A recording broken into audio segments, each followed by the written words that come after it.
mütsivõis 525 aastat.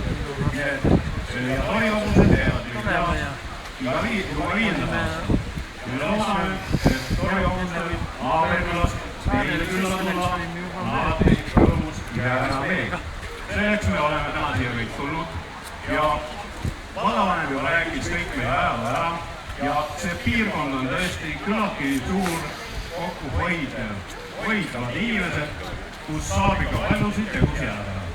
Ja täna me heiskame Ingliste küla lipu, sest meil ei ole rohkem lipumaste, aga selle peale me teeme tööd, et meil rohkem oleks, et saaks kõik lipud, mida me soovime heisata. Üks. Armas Ingliste rahvas, armsad peokülalised siit lähemalt.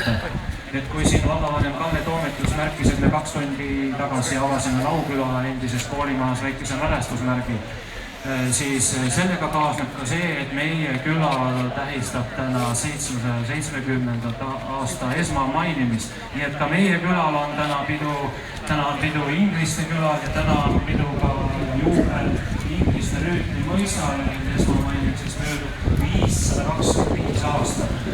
Aga järgi ootab lipu heiskamine ja selle ausalt täna ühest Pärnu Ingliste külale. Ja palun teiste külade vanemad Aare Hindremäe, Kadi Leen, Kadri Portik.